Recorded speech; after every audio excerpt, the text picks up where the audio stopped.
Welcome to the deep dive. Today, we're jumping into some really powerful excerpts from the memoir, Born a Crime, by Trevor Noah. Yeah, it's an incredible book. It gives such a unique perspective, doesn't it? Looking at apartheid in South Africa through his eyes. I mean, his very existence was basically against the rules of that system. Exactly. And that's our mission for this deep dive, really to unpack his personal story from these sections. Look at the experiences that shaped him, his identity, his family, how he saw the world inside this really complex and, frankly, brutal system. Right. And to really get Trevor's story, you have to understand the backdrop, the history the book lays out. It goes way back, starting in 1652, with the Dutch arriving. The Dutch East India Company, Okay. right, setting up that first colony. And then, as the book explains, their descendants, the Afrikaners, gained power and started building this system, a system to control the native population. Mm-hmm.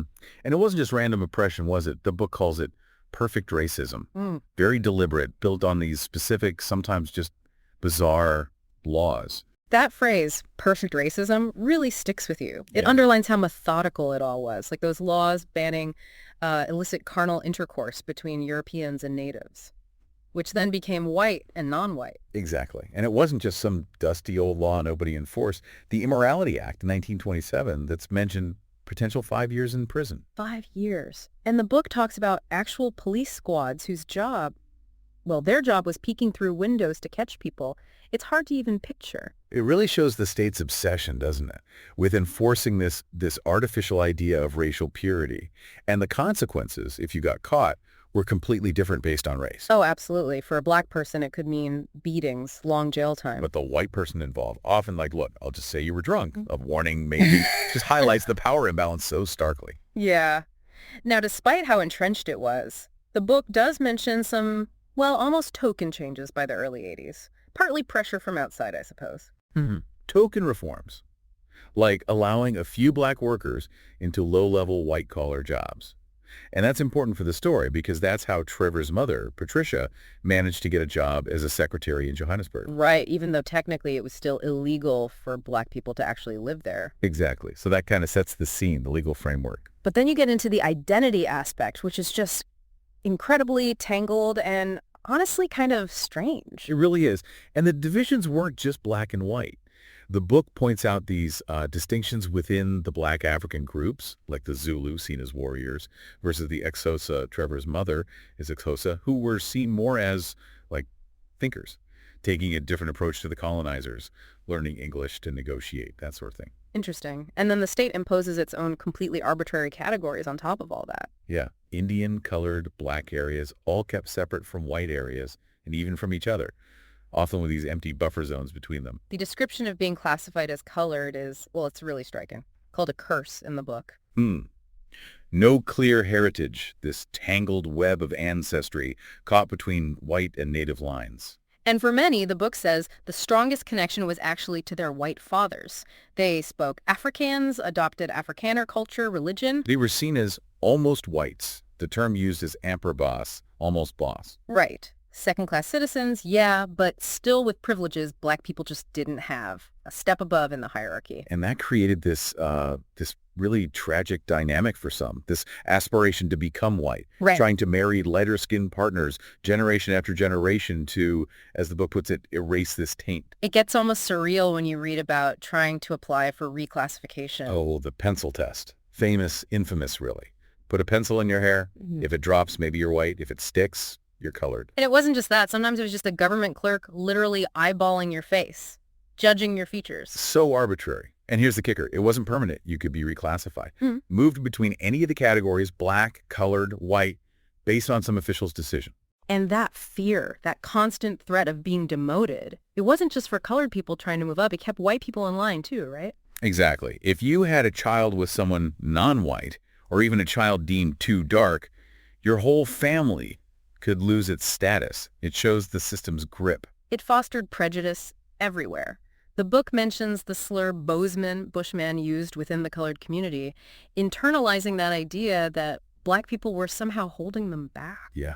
It's just layers upon layers of division. And all of this is the world Trevor Noah was born into, literally born a crime, like the title says. White father, black mother, illegal. He had to be hidden, especially in Soweto. where the police presence was described as like an occupying army. Even moving later to Eden Park, that colored neighborhood, trying to blend in, it didn't really work. He says he never fit in at all. That image from the schoolyard is so telling, isn't it?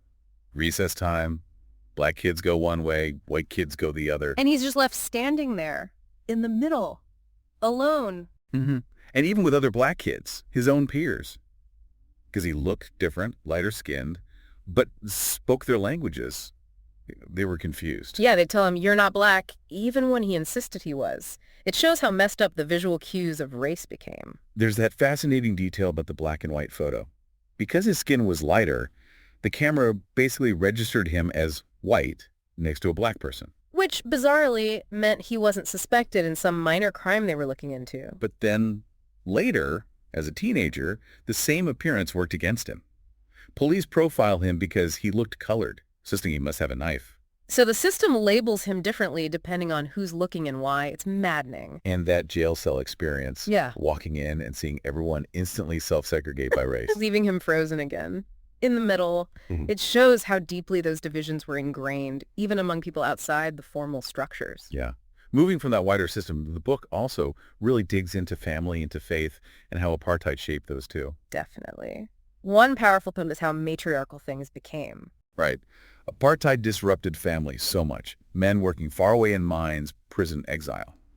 It often fell to the women to be the absolute anchors. That chant, "Wathin Abafazi, Wathin Imbokodo," when you strike a woman, you strike a rock. It really captures that strength, that resilience. His mother, Patricia, is portrayed as just, fierce faith. Team Jesus all the way, as he puts it. Pure Christianity. Which contrasts with his grandmother, right, who kind of blended Christianity with traditional Xhosa beliefs, communicating with ancestors and things like that. Mm-hmm. And Trevor has this sharp observation about how different faiths are perceived. Yeah, praying to wolves makes you a savage. Praying to ancestors, you're primitive. But praying to a guy who turns water into wine, oh, well, that's just common sense. It really highlights the bias against indigenous beliefs. He talks about the church experiences, too. The white church, more intellectual Bible games. Versus the black church, hours-long, intense demon casting, very physical worship. He says he kind of loved parts of it, the energy, the Christian karaoke, badass action stories, and violent faith healers. But hated the travel. The long Sundays spent getting there and back. And his grandmother's bluff about his prayers. That's memorable. Because he prayed in English. She figured everyone knows that Jesus, who's white, speaks English. She even used Bible verses, pointed to white people's success as proof. Clearly they're getting through to the right person. It's funny, but also says so much. And you see that tension between his mother's absolute faith and his own maybe more questioning nature, like their arguments about the car not starting, or after that terrifying minibus incident. He's questioning God's will, and she's seeing God's protection in it, a constant dynamic. Yeah. The book paints such vivid pictures of the places he lived too, Soweto especially. Right, a place built by the government, but then basically abandoned in terms of services. No public transport provided for black residents. So what happens? People create their own system. These minibus taxis, unregulated, often run by organized crime, filling that void. And no proper shops or restaurants. It was all black market, run out of houses, spaza shops for basics, shebeens for drinking. People buying tiny amounts of things like 2 eggs, quarter loaf of bread. Because nobody had money. It was pure subsistence. The living conditions sound incredibly tough. 2-room houses packed with families sleeping on the floor, shanties in the backyard for migrant workers. And yet, that detail about the driveways. Almost every house had one, but hardly anyone owned a car. He calls it a way of willing the car to happen, a symbol of aspiration. The story of Soweto is the story of the driveways. It's a hopeful place, he writes. It's a real paradox, isn't it? That hope existing alongside constant fear. The police presence described as an occupying army. Riot gear, armored vehicles called hippos.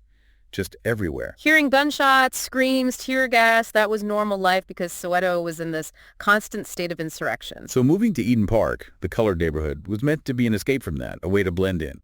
But it didn't quite work out. Never fit in at all, he says, even with the weird street names, like named after cars. And having his own room, which must have felt like a luxury after Soweto, he still slept with his mom sometimes, just used to having people nearby for safety, for comfort. And that really disturbing incident soon after they moved, finding gutted cats hung on their gate. Hex, witch, written on the wall. Yeah. Just shows that finding belonging wasn't easy. Even in a place that was supposed to be maybe a step up or a better fit, it was still hostile. Amidst all this difficulty, though, the book really emphasizes resilience and different kinds of education, not just school. Absolutely. His mother is just the embodiment of that resilience, running away from home, educating herself against the odds, working just for food sometimes, moving to the city illegally. And always pushing forward, preparing Trevor for a freedom she wasn't sure he'd ever see. We only moved forward and we always moved fast. She also talks about the black tax, that idea that her generation had spent everything just getting the previous generation back to zero. Right, because of everything stolen by apartheid. No chance to build wealth, just constant catch-up. It's a really powerful point about systemic disadvantage. Trevor himself found refuge in books. Prized possessions, he calls them. Kept them perfect. Loved fantasy. Escape. Read them again and again. His mother's discipline. Well, it sounds intense, the hidings. But he stresses they came from love. She always explained why. And her reaction when the school hit him? Outrage. Not because they hit him, but because they clearly didn't know how he wasn't laughing afterwards like he did when she disciplined him. It's complex. Then there's the fire incident. Yeah. Accidentally burning down the servants' quarters with a magnifying glass and matches. He insists it was just a series of unfortunate events, not intentional. Earns him the nickname Terror. Doesn't seem too bothered by it, though. It feels like a turning point, maybe. Ugh. From just experiencing things to starting to make things happen, even accidentally, which leads into his entrepreneurial side. Yeah, the tuck shop business at school. Feeling like a mogul. Which then evolves into selling pirated CVs. And that's where his friend Andrew becomes really important. Andrew, the white friend. The computer whiz with all the gear, computer, internet, CD, burner, things Trevor just didn't have access to. And the book uses this to make a point, right? About having the raw materials. Andrew had the knowledge and the tools. Trevor had the ideas, the hustle, but needed that access. Andrew provided it. It empowered him, started making some real money. That's when he talks about balling out of control. Simple things like getting a cordless phone just to order McDonald's delivery. Seems small now, but felt huge then. But then the hustle shifts to the hood with Bongani. And this section really explores that blurry line between just getting by and actual crime. Where people involved in crime aren't other, they're just neighbors, part of the community. Little Jimmy's selling crack now. It's just what people do to survive. And the book makes this provocative argument that crime succeeds because it cares. It provides opportunities, income, structure in a way the government absolutely doesn't in those areas. It's a tough perspective, but you see the logic in that context. You get a picture of the daily grind. Hanging out, making connections, working angles. The example with a stolen DVD player is classic. Buy it cheap, sell it on credit to someone with a job, collect payments slowly. It's like a micro pawn shop, payday lending operation, totally informal. And the girl strategy. Well, Using small loans to mothers to get access to their daughters. then leveraging that access with guys interested in the daughters, trading it for beer. And then selling the beer. Mhm. It's this incredibly complex, multi-layered hustle. Shows, as the book says, maximal effort put into minimal gain. So much energy just to tread water. The hamster wheel analogy feels very apt. Definitely not building long-term security like, say, formal education potentially could. But alongside that harsh reality, there's still that strong community feel, the can I send you thing. Any adult can ask a kid for help. Yeah, everyone's looking out for everyone else's kids in a way. You belong. But that belonging has a flip side. The gravitational pull of the hood. It embraces you, but if you try to leave, try to better yourself. It can feel like a betrayal, like you're insulting the place that made you. Right. It fights to keep you there. The book also talks about that really difficult period working at the garage with Abel, his stepfather, and his mother. Yeah, they put everything into that business, sold their house, all their savings. And Abel's drinking just tanked it, left them completely broke, living in cars at the workshop itself. He describes eating modipane worms, basically caterpillars, because it was the cheapest food possible. Hating it. Hating the dirt, the struggle, hiding it from his school friends. But again, his mother's resilience shines through. After they lost it all, she left the business, got her old secretarial job back, found them a new place, just kept going. Yeah. It really shows the different ways people endure and survive. Let's maybe talk about some of the key relationships described. His mother, Patricia, obviously looms large. His teammate, he calls her. Their bond is central. Absolutely. Fiercely protective, pushing him, loving him, even through their big clashes over religion and rules. Her discipline, however tough, felt rooted in love, and she'd back him up against school rules she thought were dumb, even if he broke them. Her willingness to give Abel so many chances, despite the abuse later on, that's really hard to read about. A complicated sacrifice. And her determination that Trevor wouldn't have to raise his younger brothers, taking that burden entirely on herself so he could have his own future, that's powerful. Then there's his father, Robert, a relationship really shaped or maybe constrained by apartheid. Having to call him Robert in public, never Dad, because a black child couldn't acknowledge a white father openly. Robert sounds very Swiss, principled, hated racism, even opened an integrated restaurant, finding a loophole, but closed it when the government cracked down. They lost touch for years when Robert moved away. But Patricia, importantly, didn't let Trevor become bitter. She focused on the positive, like, he chose you. Which paved the way for their reunion years later, prompted by her. That reunion sounds awkward at first. Trevor feeling like he's grilling him with questions. Until Robert just asks, simply, "So how do you get to know people?" And Trevor answers, "By spending time with them." And that's what they start doing, quietly rebuilding. Abel, the stepfather, starts off okay, like a fun older guy. But the drinking changes everything. Yeah, the temper emerges, then the abuse, towards his mother, then towards Trevor himself. And Patricia kept forgiving him, giving him more chances. It's a painful part of the story. School relationships provide some lighter moments, though. Teddy, his best friend, his partner in crime, feeling normal with him. And Zahira, the big crush, his whole elaborate multi-year plan to ask her to the matric dance. All based on American teen movies, only to find out, nope, totally friend-zoned. His reflection is funny. He could make girls laugh, just not, like him that way. Oh, the matric dance itself. The setup with Babiki.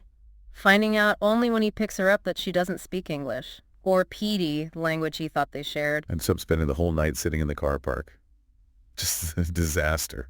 Until that surprise kiss at the end, leaving him utterly confused, thinking, I have no idea how girls work. Classic teenage awkwardness. And then a very different kind of connection, that brief time in the holding cell with the guy they call the Hulk. Overcoming the language barrier because Trevor can translate. Sharing that Mandela quote about language reaching the heart. Finding a moment of shared humanity, between him and this seemingly terrifying, ruthless-colored gangster, just because they could communicate. It's quite profound. The book also weaves in music, culture, and crime as big influences. Yeah, initially his musical world was just church hymns. His mom forbade pop music inappropriate lyrics, she thought. But that changes completely with Andrew and the computer. Access to MP3s opens up a whole new world. He starts DJing. Gets a massive hard drive, meaning he can play way longer than guys with vinyl. Lands this huge gig in Alex for New Year's. He forms a DJ crew with friends, the Black and White Boys, and a dance crew, the Springbuck Boys. Which leads to that incredible and kind of shocking story about the dancer named Hitler. Right. Needing to explain that for some black South Africans, cut off from world history education, Hitler was just known as this mythical tough guy the white powers needed help to defeat. So the name was used, bizarrely, to mean strength or toughness. It's a stark example of how distorted information could become under that isolated system. And the story ends with them dancing their way out of a gig at a white school after the crowd gets upset hearing the crew chant, "Go Hitler." Just shows the potential for massive cultural misunderstandings. The book also describes a police raid on one of their parties. And it wasn't like a special SWAT team. It was standard procedure. Cops in riot gear, automatic weapons. A cop just shoots his computer monitor. Yeah. And they use tear gas to break up the party. Sure. Apparently that was just a common way to deal with black gatherings. There's a moment of personal reflection later about stealing a camera early on. He realizes years later that he didn't just take an object. He stole someone's memories. That really hits him. And it connects to this wider point he makes that maybe we do terrible things more easily when we don't see the person affected. He contrasts the abstract harm caused by, say, distant financial decisions with the hood, where everyone knows everyone. If you hurt someone, you see the impact directly. Yeah, if we could see one another's pain and empathize, it would never be worth it. It's a powerful thought about proximity and empathy. The book also covers his time in jail, brief, but clearly impactful, and the fear it generated. His mother had actually warned him, hadn't she, that the hustle would lead to arrest. Joked she'd leave him there. So when he does get arrested for being in what turns out to be a stolen car, his first thoughts inside the holding cell are almost naive. Right. This isn't so bad. Thinks maybe it's better than facing his mom's anger. even briefly considers faking his own kidnapping. But that changes fast. Seeing the reality of the holding cell, the cantina scene atmosphere, the genuine hardness in people's faces. He realizes the difference between the idea of crime and the grim reality of jail. That's when the fear really sets in. And that disturbing welcome when he first walks in. An older inmate commenting in Zulu on his looks. It's going to be a good night tonight. Ugh. Yeah, a terrifying glimpse of the vulnerability and danger in that environment. But again, his language skills become key. Being able to translate for others, using his stepfather's Sangha, helps him navigate that initial threat. Reminds him of the Mandela quote again, language as a bridge. And finally, the book culminates in that absolutely devastating event, the shooting.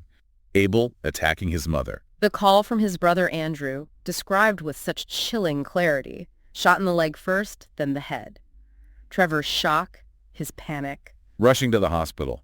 And his mother, even then critically injured, her first thought is for his brother Andrew. Telling Trevor, go to your brother needs you. Unbelievable strength. Then the hospital drama. Refusing treatment without payment up front, saying they'd have to send her to a state hospital, which for those injuries meant certain death. Trevor desperately offering to pay anything, I'll pay for everything. And the nurse just laying out the potential cost hundreds of thousands, maybe millions, telling him straight, you'll be in debt for the rest of your life. And he describes this awful split-second calculation he makes. Thinking about the money, her age, his brothers, her not wanting him burdened. It's just a brutal illustration of the impossible choices created by poverty and lack of access. But then she wakes up and immediately cracks a joke. Look on the bright side, now you're officially the best-looking person in the family. And they laugh together through the pain and the tears. It's just an incredible moment of resilience and connection. The legal outcome for Abel, though, is sobering. Attempted murder, yes, because she survived. But crucially, no prior domestic violence charges had ever been filed, so officially no criminal record. Gets a good lawyer, pleads guilty, argues he needs to care for the kids. Result, 3 years probation, no prison time, retains joint custody. And the book ends noting he's free, lives nearby. It's a stark reminder of how the system can fail victims, even in such extreme cases. Yeah. So weaving through these parts of Born a Crime, we've really seen Trevor Noah navigate this absurd, brutal world of apartheid, the tangles of identity, the powerful bonds and stresses of family. Mm-hmm. And those different paths people take, resilience, hustle, just trying to survive, and maybe even find moments of joy or success within it all. We've seen how systems built solely to divide can sometimes, maybe unintentionally, create these strange pockets of community and connection too. And how humor, that ability to laugh even in the darkest times, seems to run through it all. A way to cope, maybe? A way to stay human? Absolutely. So as you think about this deep dive, maybe consider this question. Apartheid was an extreme, overt system, but how do the less obvious systems and categories we have today, things based on class or background or geography, maybe even online identities, how do they still shape lives and opportunities? How do they create divisions? And maybe more importantly, how do we find ways to connect, to build belonging across those divides that still exist? Something to think about.